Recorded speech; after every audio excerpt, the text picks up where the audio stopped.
নমস্কার বন্ধুরা, আজ বানাবো পটল ভর্তা। এই একই পটল ভর্তা দিয়েই ভাত খেতে পারবেন নিরামিষ দিনে।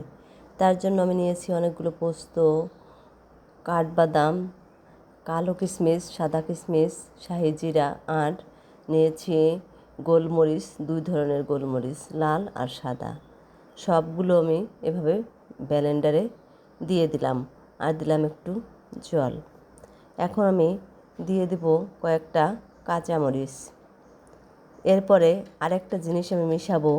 দেখুন যে পটলগুলো আমি এভাবে ছিলে রেখেছি, পটলের ভিতরের বীজটা আমি দিয়ে দেব, ফেলে দেব না, কারণ এটাও তো উপকারী। আমার কিন্তু খুব পছন্দের জিনিস, আর এটা অনেক উপকারে আসে শরীরের, যেহেতু আঁশযুক্ত। তাই আমি পটলের বীজগুলো মশলার ভিতরে দিয়ে ব্লেন্ড করে নেব। দেখুন এভাবে কেটে সমস্ত বীজগুলোই কিন্তু আমি ব্লেন্ডার জারের ভিতর দিয়ে দিলাম। দেখুন পটলগুলো বীজটা এভাবে ছাড়িয়ে নিয়েছি, আর এখন লবণ দিয়ে একটু মেখে রেখে দেব। ভালো করে লবণটা মেখে রাখলে পটলটা একদম নরম হয়ে যাবে, কিন্তু বেশি সময় আমার লাগবে না। এখানে লবণ মেখে রেখে দেবো, আর ওইদিকে ব্লেন্ডার জারে আমি মশলাটা দিয়ে ব্লেন্ড করে নিয়েছি। দেখুন এভাবে কিন্তু ব্লেন্ড করে নিয়েছি সমস্ত মশলাটা।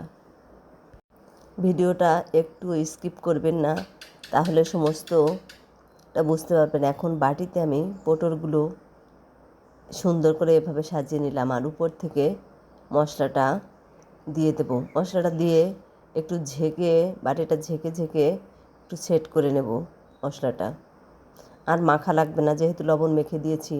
এখন দেখুন সরিষার তেলটা আমি উপর থেকে এভাবে দিয়ে দিলাম। শুধু এই একটি পটল ভাপা দিয়েই নিরামিষ দিনে অনেক মজা করে ভাত খেতে পারবেন, কোনো কিছুই লাগবে না, সবাই চেটেপুটে খাবে। এখন আমি কারেন্টের চুলাটা এভাবে গরম করে নিলাম, আর উপরে একটা স্ট্যান্ড দিয়ে বাটিটা বসিয়ে দিলাম। 3 মিনিটেই কিন্তু আমার রান্নাটা কমপ্লিট হয়ে যাবে। দেখুন হয়ে গিয়েছে, পটল ভাপাটা একদম সেট হয়ে গিয়েছে। আর কোনো কিছুই দিলাম না। উপর দিয়ে 2টো মরিচ আমি দিয়ে দিয়েছিলাম আগের থেকেই। সম্পূর্ণ পটলটা ভাপা হয়ে গিয়েছে, এখন শুধু খাওয়ার পালা।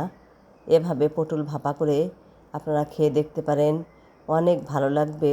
বলছি, গ্যারান্টি দিয়ে বলছি, একবার খেলে বারবার খেতে ইচ্ছা করবে। শাহি মশলায় পটল ভাপা।